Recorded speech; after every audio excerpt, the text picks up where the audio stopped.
नमस्कार मित्रांनो, मराठी माणूस प्रदीप. धुरंधर चित्रपट आपण सर्वांनी पाहिला असेल. असा एक माणूस राहिला नसेल, राहिले असेल तर माहीत नाही, अजूनही चालू आहे.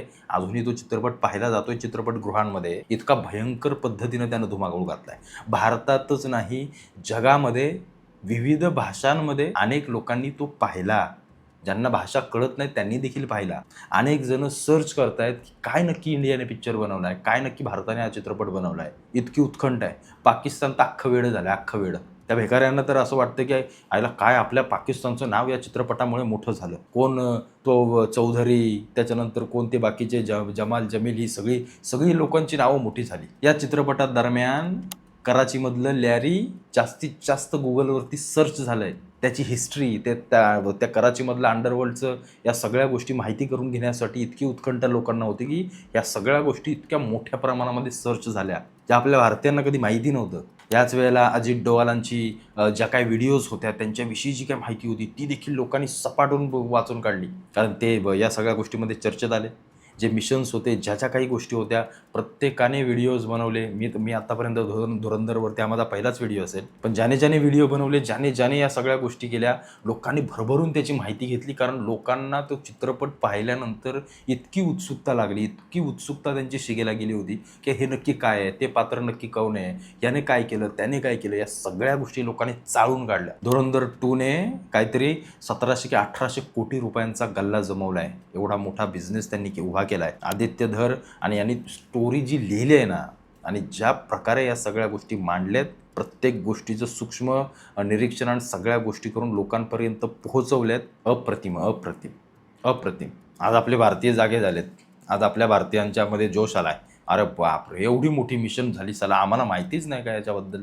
नरेंद्र मोदी मुर्दाबाद, नरेंद्र मोदी मुर्दाबाद. धुरंधर पिक्चर काय प्रोपोगंडा, धुरंधर पिक्चर प्रोपोगंडा.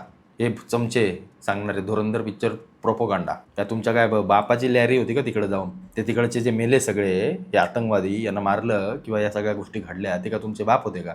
तुम्हाला एवढा का पुळका येतोय? तुम्ही काय एवढं जळताय? हे देशप्रेमी नाही आहेत, हे देशप्रेमी नाही आहेत. यांना काय वाटतंय, हा धुरंधर चित्रपट नरेंद्र मोदींनी काढलाय, नरेंद्र मोदी स्पॉन्सर आहे. त्यांना हे कळत नाही की याच्यामध्ये घडलेली प्रत्येक गोष्ट सत्य आहे. ती चित्रपटामध्ये जेव्हा आली तेव्हा यांचा जळफळाट सुरू झाला. अहो त्यांचं सोडा, आपल्या भारतीयांना एक गोष्ट 10 वर्षानंतर कळाली की असं काहीतरी होतं, अशामुळे ही गोष्ट झाली. हे 10 वर्षानंतर आम्हाला कळायला गेलं. आणि ती गोष्ट म्हणजे नोटबंदीची. तो चित्रपट पाहिल्यानंतर कळालं. अरे नाही, आम्ही नरेंद्र मोदींना उगाच शिव्या घालत होतो. आज आम्हाला कळलं की नोटबंदी नक्की कशासाठी केली होती. आता कळलं तुम्हाला नोटबंदी कशासाठी केली होती. वारंवार मी कितीतरी माझ्या व्हिडिओजमधून मी सांगितलं होतं की नोटबंदी या देशामध्ये सगळ्यात मोठी आर्थिक क्रांती घडवून आणणारं सगळ्यात पहिलं पाऊल होतं. त्या खनानी ब्रदर्सने आणि त्या सगळ्या लोकांनी पाकिस्तानमध्ये बसून बनावट नोटा बनवून नेपाळ मार्गे आपल्या देशामध्ये हे जे काही ओढत होते, हा अतिक अहमद, या असले घाणेरडे राजकारणी, पॉलिटिशियन्स, काही अतिक अहमद सारखे नालायक काही लोक जे आता गेले, मिट्टी में मिला देंगे मिला दिया. भारतीय चलनामध्ये या बनावट नोटा, कितीतरी हजारो कोटींच्या बनावट नोटा येत होत्या, ज्यातून भारताचा रुपया घसरत होता, इकॉनॉमी ढासळत होती. काश्मीरमध्ये तर ऊत आला होता, या सगळ्या गोष्टींना ऊत आला होता. नरेंद्र मोदींनी 2016ला नोटबंदीची घोषणा केली आणि यांचे दाबदन आणलं, यांच्या पायाखालची जमीन सरकली.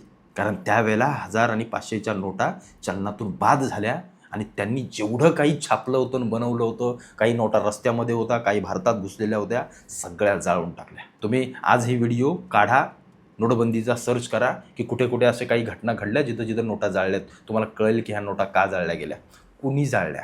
सामान्य माणसाला थोडासा त्रास झाला. आम्ही केवढा धिंगाणा केला या विरोधकांनी. रांगेमध्ये 1-2 मेली, केवढा मोठा धिंगाणा केला. आम्ही आमच्या देशासाठी निदान 2 तास 3 तास एखाद्या रांगेमध्ये उभंही राहू शकत नाही. आमचे जवान रात्रंदिवस 24 तास त्या सीमेवरती बंदूक घेऊन बघत बसलेत. 24 तास. त्यांनी जर असा विचार केला तर मी 1च तास उभा राहील, बाकी मला काय माहीत नाही, असं केल्यानंतर काय होईल हो? आम्ही देशप्रेमी कधी होतो? एखादा चित्रपट आला, दाखवला की मग आम्हाला देशप्रेम येतं. म्हणून ते चित्रपट बनवावे लागतात. कारण त्या सरकारला किंवा या लोकांना पण माहिती आहे, त्याशिवाय लोकांना समजणार नाही. उरीचा अटॅक केला, चित्रपट आल्यानंतर आम्हाला कळलं, अरे वा, काही सैन्यानं कामगिरी केली. हाऊस द जोश. मग आमच्यात आला हाऊस द जोश. चित्रपट बनवल्यानंतर आम्हाला कळतं. नोटबंदी 2016, आज 2026ला चित्रपट आल्यानंतर लोकांना समजलं की अरे बापरे, फार मोठं रॅकेट चालू होतं. देशाला पूर्णपणे पोखरायचं काम चालू होतं. तुम्हाला माहिती आहे, एक गुलाबी नोट 2,000 रुपयाची आली होती. आता कुठं दिसते का मार्केटमध्ये?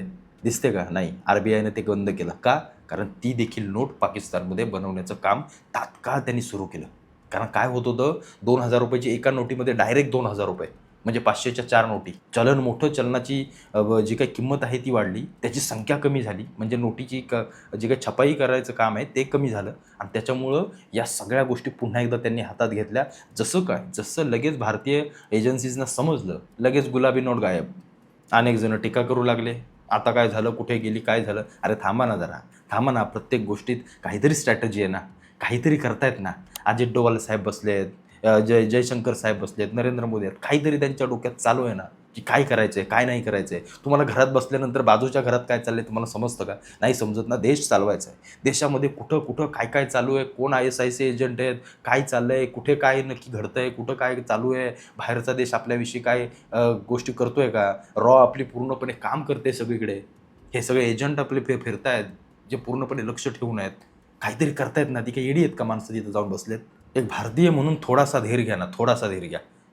एखादी गोष्ट जेव्हा विरोधक उचलतात किंवा सत्ताधारी उचलतात, तेव्हा त्या गोष्टीचे दोन्ही पॉईंट आपल्याला पाहता आले पाहिजेत, की नक्की काय आहे, कोणत्या वेळेला, कोणत्या परिस्थितीला, कुठल्या गोष्टीला महत्त्व द्यायचं, हे सगळ्यात महत्त्वाचं आहे. इराण आणि अमेरिकेच्या सीज फायरमध्ये अनेक जण नरेंद्र मोदींना दोषी काय झालं विश्वगुरूंचं? कुठे गेले विश्वगुरू? अरे थांब ना बेन्या, तुला काय माहिती, काय नक्की आहे तिथं? तुला काय माहिती आहे तिथं जिओ पॉलिटिकल इम्प्लिमेंट स्ट्रॅटेजीज काय आहेत त्या डोनाल्ड ट्रम्पने त्या पाकिस्तानला स्वतः ट्विट करायला सांगितलं. त्याला मध्ये खेचून घेतलं या दोघांनी.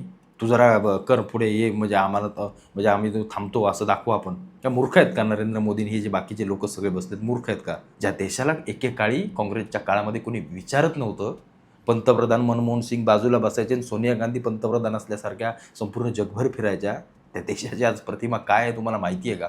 भले भले घाबरतात, भले भले. भारताचं नाव घेतलं, नरेंद्र मोदींचं नाव घेतलं की अनेकांच्या भुवया उंचावतात, अनेक जण घाबरून टरकून राहतात. एवढ्या युद्धामध्ये देखील आपल्याला गॅसची झाजं आली. त्या सगळ्या स्ट्रॅटेजिक गोष्टी छोट्या नाही आहेत. तुम्हाला कधी जिओ पॉलिटिकलमध्ये इंटरेस्ट असेल तर बघा नक्की काय चालतं, किती स्ट्रेस आणि किती सगळ्या ताणतणावाच्या गोष्टी असतात. आम्हाला नोटबंदी 10 वर्षांनी समजली. नोटबंदी 10 वर्षांत 370 अजूनही आमच्या लोकांना समजलं नाही आहे. अजूनही त्यांना कळत नाही. युनिफॉर्म सिव्हिल कोड काय आहे अजूनही आम्हाला कळत नाही. अजूनही आम्ही आरक्षणाच्या याच्यातच अडकून पडलो आहे. NRC बद्दल आमच्या लोकांना, किती लोकांना माहिती आहे? कशासाठी पाहिजे? CAA कशासाठी पाहिजे? काय आपल्याला माहिती तरी काय आहे? आम्हाला अभ्यासच माहीत नाही. आम्हाला काहीच घंटा माहीत नाही. आम्हाला दूध 27 रुपये होतं, 28 रुपये झालं. अरे बापरे, काय महागाई वाढली. 28 रुपये दूध झालं, 27 वरून 28 वरती गेलं. भाजी काल 20 रुपयाला एक जोडी आणली, आज 21 रुपयाला जोडी झाली.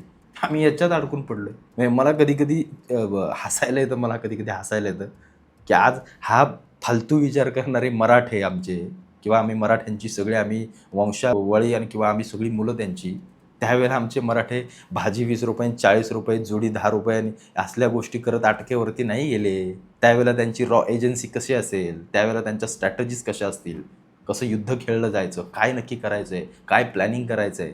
सोपं वाटलं का तुम्हाला? सोपं वाटलं का या सगळ्या गोष्टी? जरा उतारा, याच्यामध्ये उतरा. तुमच्या एखाद्या मुलाला IFS करून दाखवा, एखाद्या मुलाला UPSC मधून एखादा अधिकारी बनवून दाखवा. जा एखाद्या तुमच्या मुलाला एखाद्या रॉ एजंटमध्ये किंवा रॉ एजन्सीमध्ये आपल्या घालवा. एखाद्याला सैनिक बनवा, या फॉरेन अफेअर्समध्ये एखाद्याला शिकवा. मग तुम्हाला कळेल की अरे बापरे, हे एवढं खतरनाक असतं का? यूट्यूबवरती काहीतरी बघून, या लेफ्टिस्ट लोकांच्या व्हिडिओज बघून, ध्रुव राठीच्या व्हिडिओ बघून अनेक जण एक्सप्लेन करायला येतात. अरे बापरे, बघा नरेंद्र मोदींना ध्रुव राठीनं पूर्ण उघडं केलं, असं केलं, तसं केलं. सोपं वाटलं का एवढं? काय चमच्याने दूध प्यायचं आहे का ते? साधी नोटबंदी झेपली नाही आपल्याला, साधी नोटबंदी झेपली नाही. किती आकांतांडव केला आपण, विचार करा ना. पण आज आपल्याला कळलं ना की ते किती महत्त्वाचं होतं. तो अतिक अहमद मारला किती महत्त्वाचा होता. आज असे असंख्य लोक भारतामध्ये दडून आहेत. ISIC संपर्क असणारी लोक आहेत. कितीतरी कट रचले जात आहेत. कितीतरी कट या सगळ्या गोष्टींवरती लक्ष ठेवणाऱ्या एजन्सीज, ही लोक, NIA असो, तुमचं CI काय ते बाकीचे रॉ असो, ही गुप्तचर यंत्रणा असतो, पोलीस असो, किती लोकांना त्यांना डोक्याला ताण असेल या गोष्टींचा. एखादी चुकीची गोष्ट घडली तर किती महागात पडेल. आणि आपण सामान्य जेव्हा त्या चुकीच्या गोष्टीमध्ये मारलं गेलो, त्याच्यानंतर आपण या सिस्टमवरती तुटून पडतो. पण आज हे अशी लोक किती आहेत या देशामध्ये? आज का पश्चिम बंगाल का घ्यायचे हातामध्ये नरेंद्र मोदींना? त्याचा बारीक विचार तुम्ही केलाय का? थोडासा एक बारीक विचार. त्या देशामध्ये रोहिंग्या त्या मार्गे येत आहेत. ते बांगलादेशी घुसखोर ना, त्या तिथून येत आहेत. ती वाट पहिली बंद करायची असेल तर नरेंद्र मोदींच्या हातामध्ये, अमित शहाच्या हातामध्ये ते राज्य आलं पाहिजे. NRC लागू झाला पाहिजे, या सगळ्या गोष्टी शिका. लगेच ओपिनियन द्यायला जाऊ नका. लगेच नोटबंदीला 10 वर्ष झाली आम्हाला. धुरंधरने शिकवली तेव्हा मला समजले. धुरंधरने एवढं काही शिकवलं की काय बोलू नका. चांगलं झालं, उत्तम झालं. तुम्हाला काय वाटतं या सगळ्या घटनेबद्दल मला आवर्जून कळवा.